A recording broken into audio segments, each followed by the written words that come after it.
Welcome back to the afternoon session of the conference. To begin, I would like to invite Wenbo Hin Hong, Senior Advisor of the Hong Kong Youth Center of Buddhist Studies, to introduce our next keynote speaker, Dasho Karma Ura. Wenbo Hin Hong, please.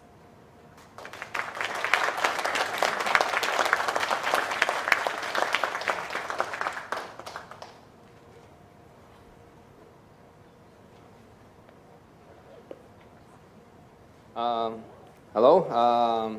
Give me great pleasure to introduce our next speaker, Dasho Karma Ura. Many of you have probably heard about the gross national happiness from Bhutan. Now, the gross national happiness is a concept that was first came up by the fourth king of Bhutan, His Majesty Wangchuk. Now, I think this idea of gross national happiness is very compassionate, because in most of the society in our economics, we talk about GNP, gross national products. Now, the gross national product, obviously, you all know is about the measurements of the size of the economy, how productive is the economy. And then, but however, this GNH, gross national happiness, is more concerned about the person and the people instead of the economy, how productive, and he's more concerned about the person. So I think the king, His Majesty Wangchuk, came up with this idea of gross national happiness, the measurement of the people. How happy are the people? Now, of course, the king being the king, he came up with the idea that somebody has to carry this out. Now, the person that carry it out is our next speaker, Dasho Karma Ura. I think he is the person in charge of the whole idea of promoting it, coming up with the statistics, publishing the paper, and going to all the conferences and explaining to the people what is this GNH, why is it important.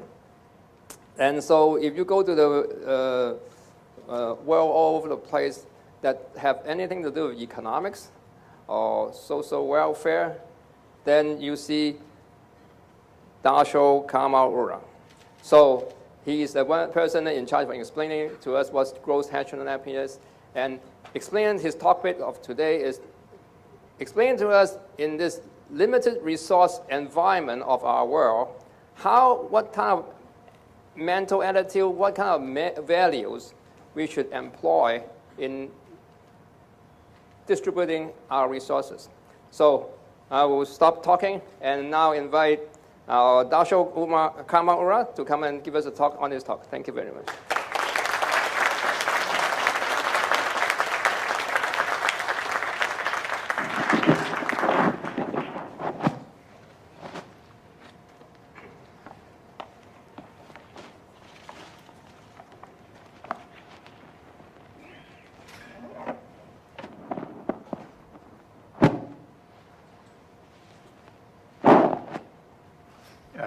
Can you hear me? Is okay? Thank you very much. We are, I think, truly fortunate to hear the sort of rays of Buddhist thinking shining on economy, which is very global now. And for that, I'd like to thank Hong Kong Buddhist Center, Buddhist CBS, in collaboration with SPS Europe and many other institutions. I think this is not very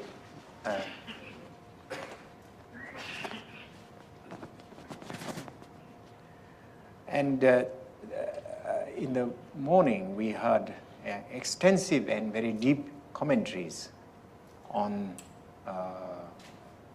the international economics and economic situation from the point of view of Buddhism. starting with very extensive analysis of the market and rational choice by Professor Payne, followed by analysis of very key concepts, constellation of great concepts by yourself from SBS, followed by Dr. Im's discussion about the relevance of metaphysics and to the current situation. So, and then of course from Charles, how embedding awareness and mindfulness deeply, even in our corporations, or to the personnel in the military who are fundamentally involved in practice of violence. So it was a very rich gathering of ideas, and I myself find that mine will be much humbler description of my own practice, and also what are applied when Buddhism and economics is integrated in the governance of the country. So I hope I won't be very broken and choppy, because as usual I thought that 45 minutes means actually over 1 hour of presentation, and so I prepared in that way, but here time is sort of to keep more time for discussion. So I may speak, if you allow your patience, for about 40 minutes or so, or 35 minutes, beginning now. I thought I will divide my presentation to 3 subcategories. One is ideals of behavior in Vajrayana Buddhism and mainstream economics. Both are abstractions, of course. And second is what are the management tools in the concept of self in Vajrayana and in the management of economics, very broadly. And lastly, on peace, progress, and gross national happiness. This is more about how we apply it to the institutions in government. Not very thoroughly, but still the skeletal framework is there, and every year we are increasing its penetration. So the general situation, as you know, is that our discussion today is taking place in the context of contemporary mainstream economic thoughts, theories, and application, which Professor Payne has outlined is mainly neoliberal or mainstream, but it is global. And there is a very vast and kind of huge accumulation of commentaries and counter-commentaries on mainstream economics, from Marxist, from heterodox economics, and of course from many other physical and social sciences. But despite all these counter-commentaries, the main thing is that this global diffusion is very strong and is accelerated by the existence of and spread of international institutions that disseminate these theories and applications, whether they are in schools, banks, in universities, or in government. And it culminates in international institutions like World Bank, IMF, European Bank, and so on and so forth. So I do feel obliged to discuss. It has already been done quite a lot, so I will shorten it, discuss the mainstream concepts before I proceed, mainstream concepts of mainstream economics.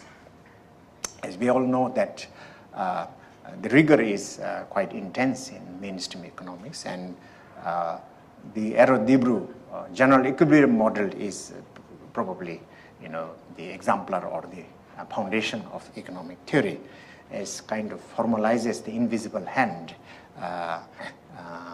where each, when they seek their own self-interest, each means producers maximizing profit and consumers maximizing utilities. When they pursue this, then some sort of overall efficient allocation is reached.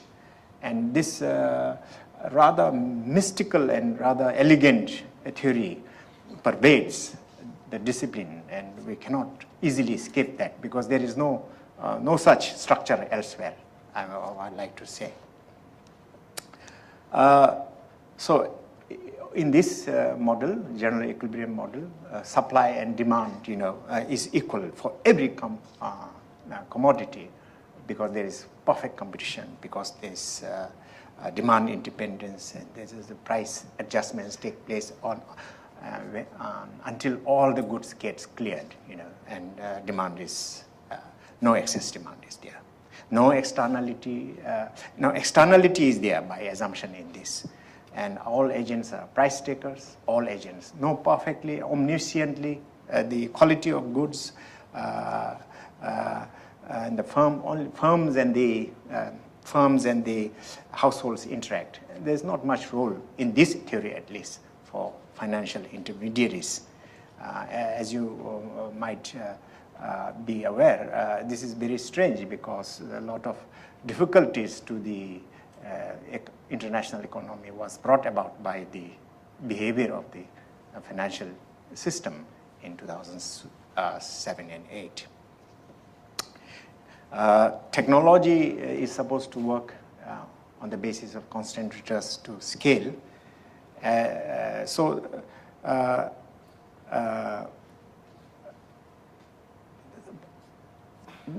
Series of interesting assumptions, including the agents being able to rule out uncertainty, and they have very predictive expectations of the future. It's also very interesting in this context that in the fabulous book, Marvin King, the Bank of England chairman, recently wrote, recently means 2014, his main criticism is that there is radical uncertainty, and that sort of breaks down the idea of competitive and complete markets. And even if for some commodities there is perfect competition and so on and so forth, there is simply no future markets for so many important goods and services, and so therefore we have to contend with radical uncertainty in the midst of all this model. I think the most another important conclusion of the general equilibrium model is that theoretically and mathematically Arrow proves, of course, that general equilibrium status is the most Pareto efficient welfare allocation. So that means that competitive general equilibrium is equal to Pareto optimality. So sort of welfare economics is also reached its peak at that. Of course, we draw back from that Buddhism. The ultimate aim is not the attainment, of course, you will know, of Pareto optimality or general equilibrium situation where market commodity is cleared and Pareto efficiency is attained. For Vajrayana Buddhists, the ideal is we all know it, discovery of the Dharmakaya mind. As the pristine awareness of or the ground awareness from which all kind of consciousness arises. From a Vajrayana point of view, all institutional arrangements, whether it is market, military, government, democracy,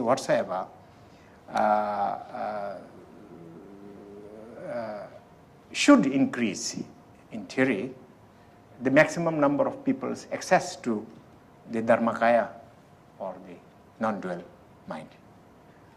So Peter may disagree. In one of his book, his contention is that Buddha is neutral to institutional arrangements. Now, as regards the behavior of human beings in the general equilibrium model, as you know, consumers are supposed to maximize utilities, which are continuous, non-satiated, and convex. In this context of cardinal utility, marginal utility reaches zero when total utility is maximum. We had a lot of discussion about this morning, where Professor Eames have said that people often overconsume.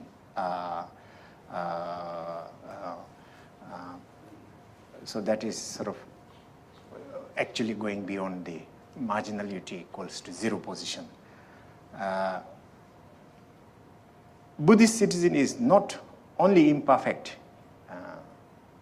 It is perfect awareness on one side, in the Buddhist side, in terms of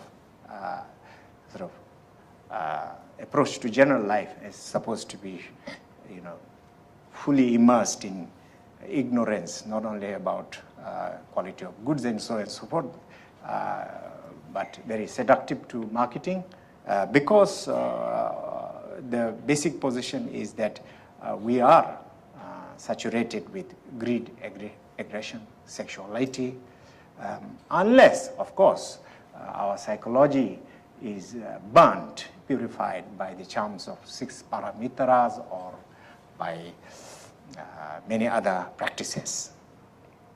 So Buddhism valorizes, as you all know, transformation of competitive 5 toxins into 5 wisdoms.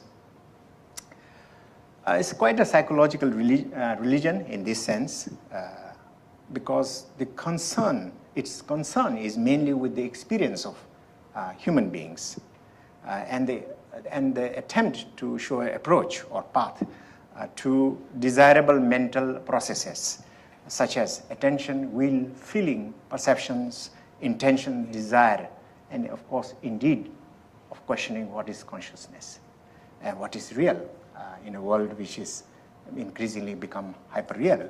Don't know what is real, what is false. So the interrogation of the consciousness itself is a main thing about Buddhism.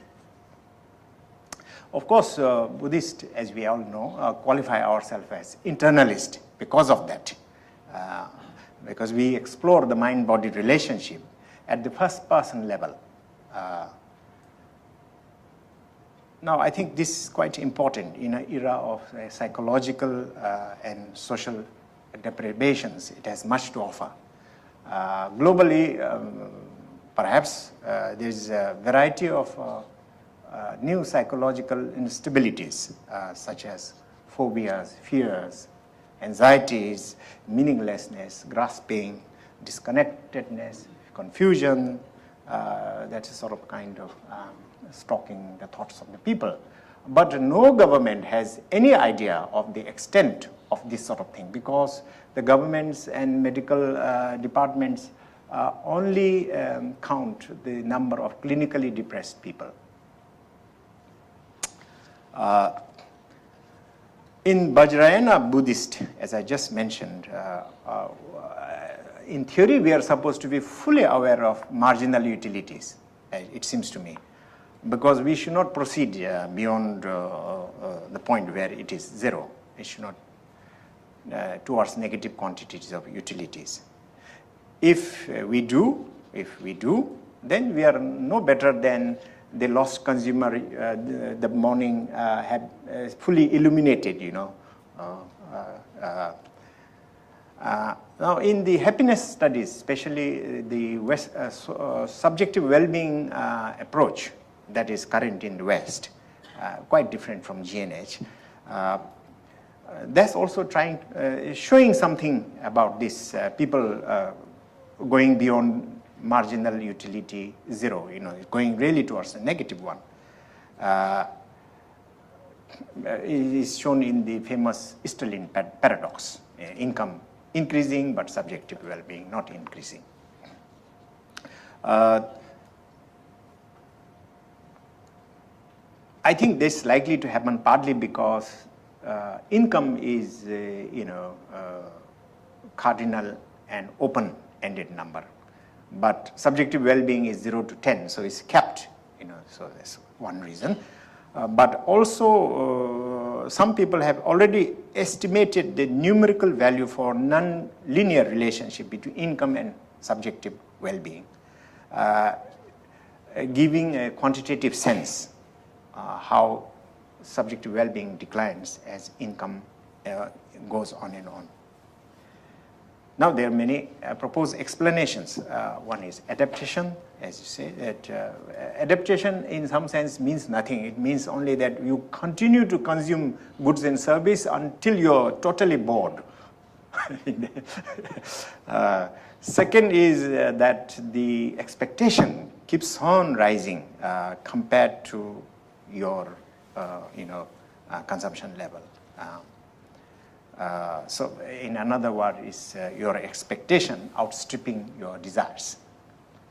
And third explanation, broad explanation, is relative income effect, which is another way of saying that you count others' happiness more than your own, and you cannot bear others' happiness to go on and on. And the Professor Ims this morning was very interesting, the collision between your wants and others' wants. This is it. Now, while advanced technological and consumer goods are generally available in advanced economies, if we are supposed to be pursuing that. In contrast, the search and quest for Dharmakaya mind, which is, I suppose, the ultimate thing, should be accessible anytime, anywhere. As neutral to economy, size, technology, and so on and so forth. Because the Kerim-Zogrim method, I think this is the main one, modality in Vajrayana Buddhism, which is a construction of deities through imagination, intensive visualization, and deconstruction later to feel some degree of emptiness and non-thinking. This is available to anybody. This is available to anybody. It's not a question of market, industrial, feudal, agricultural oriented or service oriented, But if there is any organizational or systemic impediment to this pursuit, whether it is political or economic, then I think we could say this is a fundamental digressions from Buddhist economics, because the goal is clearly specified in Buddhist economics. So that's roughly about my outline of ideals of behavior and in Vajrayana and mainstream economics. Now, down to earth a little more, self and systemic economic management tools. This we have, everyone is aware that although the theory is very complex in economics, and the models are even more complex and sort of mathematical and removed, fantastic and fantasy-laden, actual management in the organization and economy level is quite simple, and it is done through macroeconomic tools and data. A very interesting point was brought also this morning, that we must not regard data as something neutral. I thought that was a profound point. Anyway, the metrics and data on employment, investment, turnover, trade deficit, inflation, and so on and so forth are used today as measures of economic progress and monitoring tool. There are these are the control variables in economic management.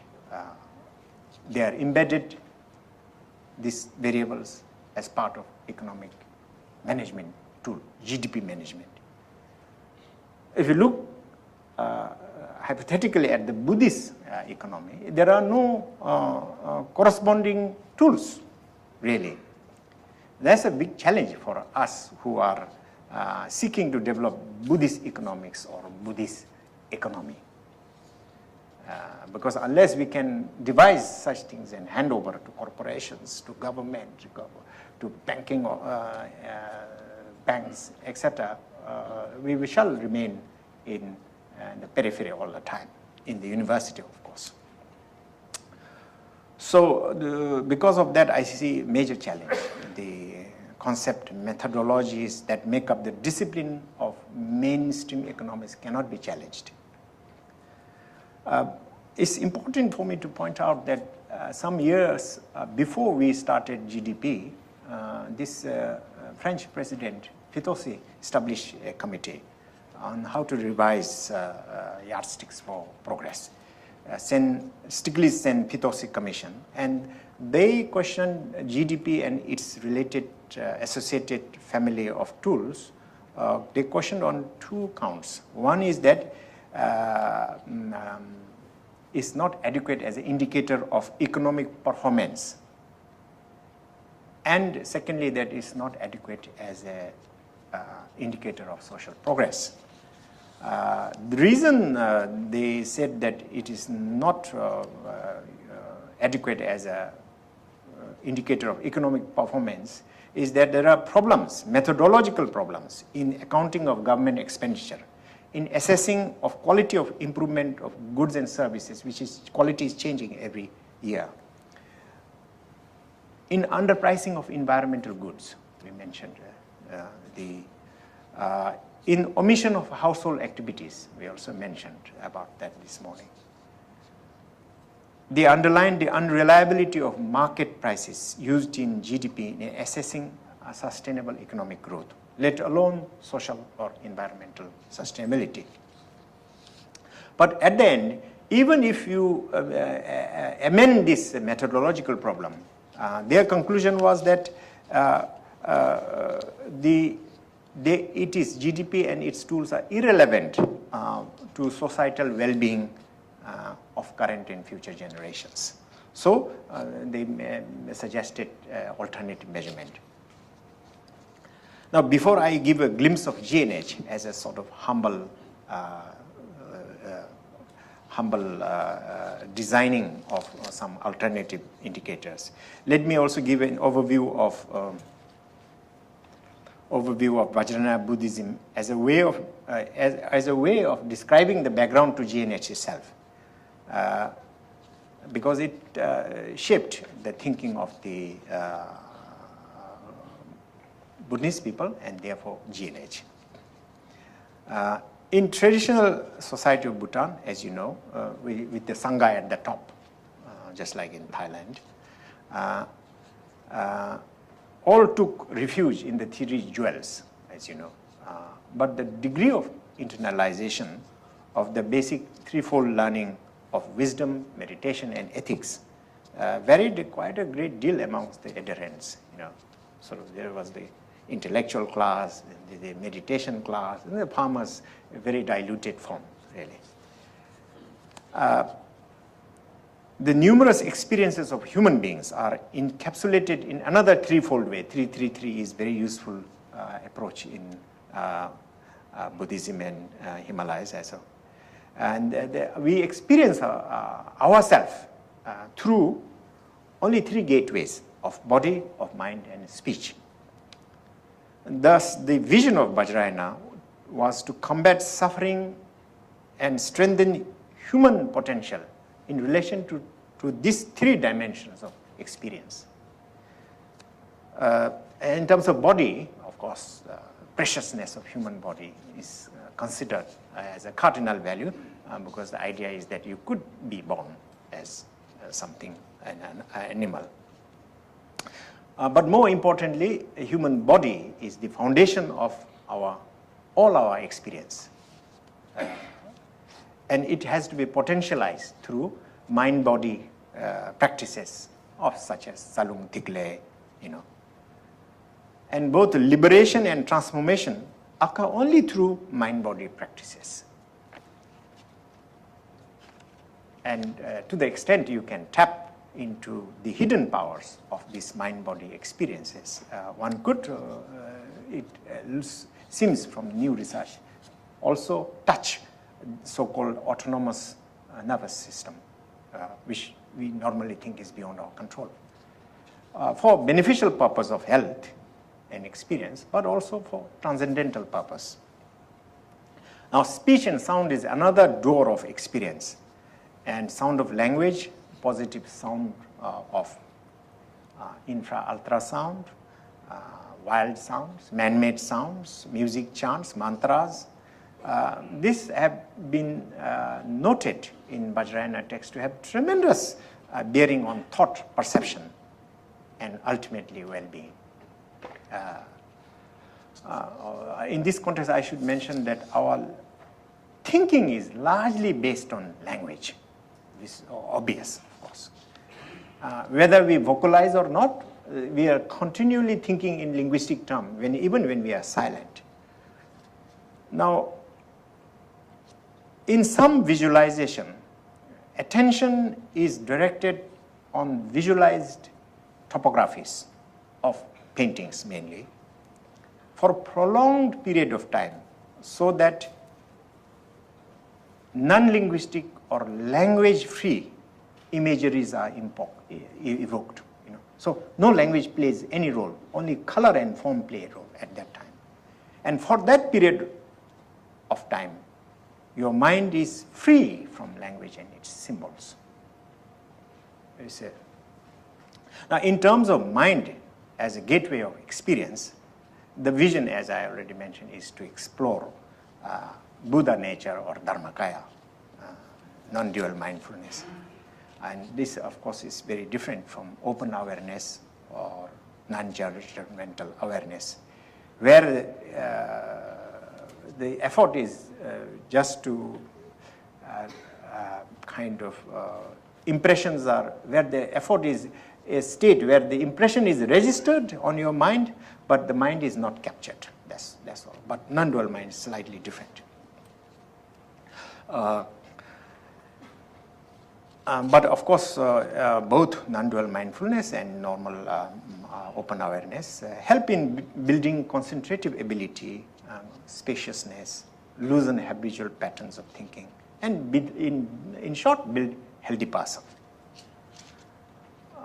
So this threefold system and optimization of three gateways of experiences form, so to speak, the public pedagogies of Buddhism, especially Vajrayana Buddhism. Now I move on to peace, progress, and GNH in the remaining 10 minutes.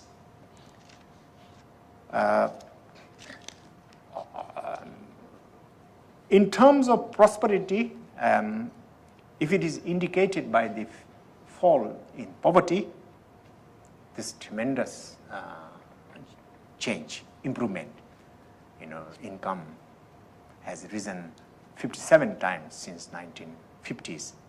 So all of you know this. Rise of per capita income or rise of global income. It's a tremendous improvement has been there. In Bhutan, this has also happened. Poverty has now fallen to 7%. And as indicated this morning, however, we really don't know how much will be enough. Nobody has any idea of the horizon, the limit. But as indicated, planetary boundaries have been broken already. Several of them have been bashed away.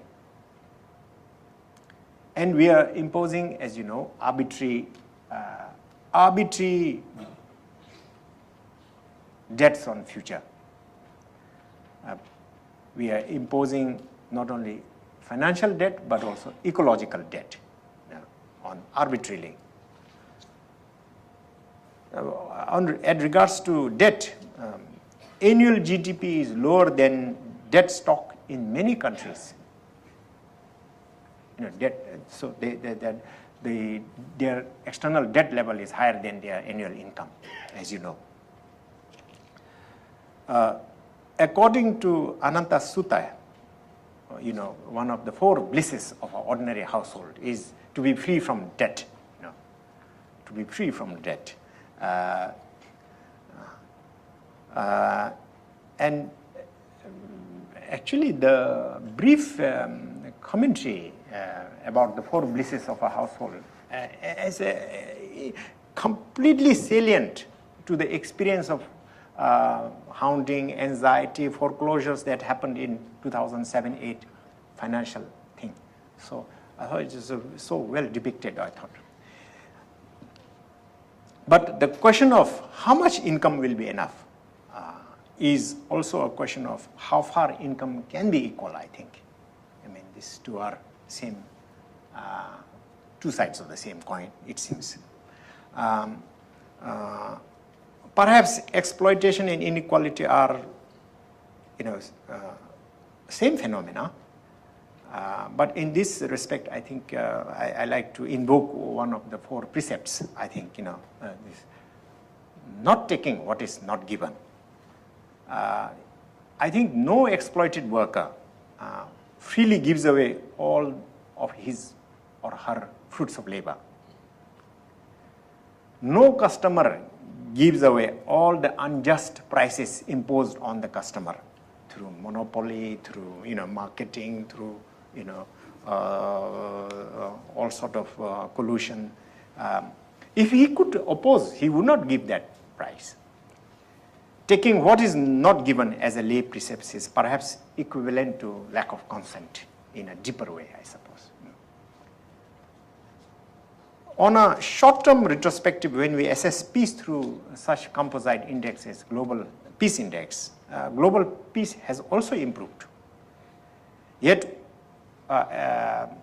it has improved. Bhutan ranks one of the 20 according to this peace index, which incorporates about 13 variables. Yet overall, world is very different from the world that was before 1943. More than 15,000 nuclear weapons ready to explode the world is there. And there's much more terrifying and dark innovations of sharper killing machines being brought into existence every year. And a sector of economy thrives really on this merchandise of destruction and insecurity that is contrary to the 5 lay precepts. With regard to, although these killing machines exist, far sharper, lethal, instantaneous than before, laws protecting lives and liberty of human beings have grown, and thus we are slightly shielded. 5 minutes left only, okay. My time shows there is 8 minutes left. So please give me 8 minutes because I have not come to the GNH part, and if possible. But number of lives, human beings' life lost have decreased. But it's not the same for animals. Globally, some 3,000 animals are executed per second.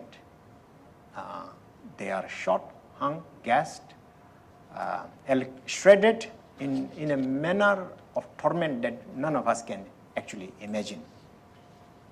And as one Sikkimese yogi wrote in the 15th century, our human life in evolutionary and moral terms stand on mountains of flesh who died as our food.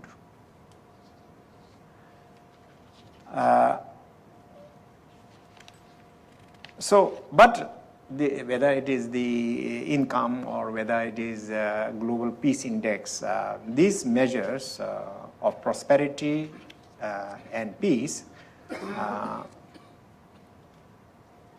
peace in terms of absence of conflicts and conflict-related deaths. These things do not adequately tell us how human beings experience their life. These are still external measures. This is what then, this omission is what GNH tries to tackle a little bit. It's still a work in progress and it needs a lot of improvement, but this is the beginning. And it's also very different from subjective well-being that is used to rank internationally the levels of happiness of all the countries, you know. So let me give a very within the next 6 minutes, let me give just a sort of kind of a mystical overview of GNH. In GNH, we do not see human beings as in the neoclassical economics, nor in the deep Buddhist way. Only thing is, we try to think in a sort of more grounded, simple sense that human beings' happiness draws from many areas simultaneously, not like Maslow, where you rise in the echelons of need meeting, you know, not like this. Simultaneously, completely, at the same time. We need our happiness draws from communities, families, and they contribute to us. Subjective, objective conditions also, needs also have to be met. So overall, our experience depend on sort of 9 areas. So they call 9 domains of GNH. And we carry out survey every 4 years to update the indicators of GNH. The single number composite index actually crunches 277 variables to construct 33 different indicators. And other data are used to carry out statistical operations, OLS, bivariate, factor analysis, ANOVA, and so on and so forth. Just to try to understand really what is the relationship between and amongst variables. And try to help government whenever they want. Sometimes they do not want. Sometimes political priorities matter. But most of the time, how to shape programs using the information gathered from the GNH survey. So convergence of GNH and government activities take place by including targets and baselines drawn from the GNH survey. And the survey pools 8,000 people every 4 years. It's a very extensive and long survey lasting 2 hours minimum, during which we ask some 244 questions until the respondent collapses. So the index measures really, and the survey measures key conditions of what we suspect are the key conditions of well-being that comprise psychological well-being, time use, how you devote 24 hours, every 10 minutes, is the activity changing or not? Some people go through 60 activities per day. Some people go only through 18 activities per day. Community vitality, what is the interrelationship between the individual and family and between the families and another household. Cultural diversity, ecological resilience, good governance, education, health, and living standards. But technically it is used, the GNH is used in 3-4 ways, 5 ways actually. I already told about one, the use of baseline and targets for the planning purpose. Second is it's used for distribution of budget for the local governments. central government, we couldn't do it. But for the local government, money is decided by the influence of GNH index. Thirdly, the policies of the government are pushed through a GNH policy tool, which is aligned with the GNH indicators. And fourthly, GNH methodology is used for evaluation of projects. Recently, we did one for horticultural project in eastern Bhutan, funded by Japanese government. And there you can see that they contribute to the growth of living standard economy, but has somewhat damaged the community vitality aspect. So you can see sort of trade-off. Okay, time is up, so maybe I shall, for auspiciousness, I shall just cite Shantideva, who said that all joy in this world comes from wanting others to be happy, and all suffering in this world comes from wanting only oneself to be happy. I think two things are there, that our lives are affected immensely, on the one side by business or corporations, and the another side by the government.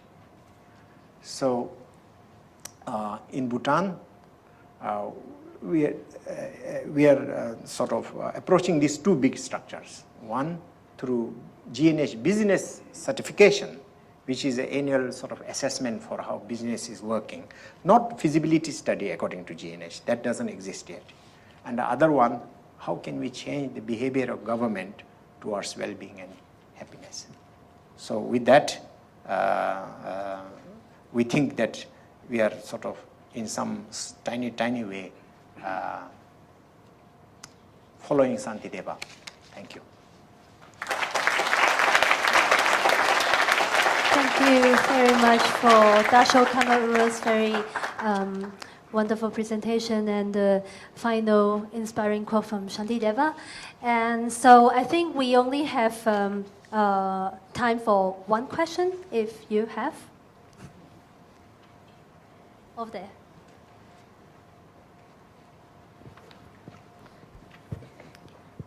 Thank you so much for the presentation. I believe your center is the independent center of the government. When you said basically your GNH indicator or the measure and stuff could be used by the government or not because of the political type of thing. I was just wondering if you can elaborate a little bit on when you said you use the GNH index or indicator to lead to the budget at the local level. How the mechanism? And if that is the case, is basically GNH should be used as the policy formulation as well. Because without policy formulation, then, I mean, you cannot lead to the budget. So if you can elaborate that. Thank you.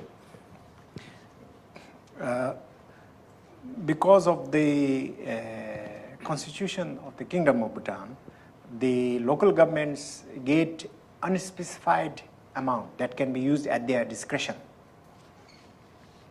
So in theory, you could use it as long as they agree amongst themselves, any way you like. But we suggested to them that the division of a block of money from the center amongst 205 lowest level bodies, plus 4 cities, plus 20 districts, should follow some goal-oriented. So firstly, this is the sharing of the total amount that is done through a formula. And this is the formula I am talking about, which we have suggested and the government has accepted. So almost 60-70% is influenced by the GNH index. So when they use the money now, it is to be broadly guided by the criteria of the index. So if the community vitality or the psychological well-being there is low, they ought to pay more attention in the use of money to sort of boost that. That's it. In the policy, about 16, 17 policies have been screened by the policy screening tool. That's been in use about 10 years so far. 10. But it's not a sort of a highly methodological one, I must say. It's just a rough guide. That also needs to be refined. Okay, so thank you very much. Can we have a big hand again to Dasho Karma Ura? Thank you so much for your presentation. And now we are going to have a break of about 15 minutes. And after the break, we'll have more presentations in this hall. And there will also be a parallel workshop conducted by Mrs. Julia Cullen and Mr. Christian Mayhofer. The theme is Personal Mastery, Leadership Excellence, and Organizational Transformation. If you're interested, please go to room LG18, which is just next door. And just did the half. And here I would also like to let you know that some of our speakers this time have shared their handouts with us. So you can go to our conference website under the item programs. I think my colleague is showing that now. You will find the notes available for download. So they include the notes of the two speakers in the next session. Wenbo Professor Jin Yin and also Professor Chen Chen Huang and Professor Claire Brown who will present tomorrow. So please feel free to download the notes from our conference website. So see you all again at 2:30. Thank you.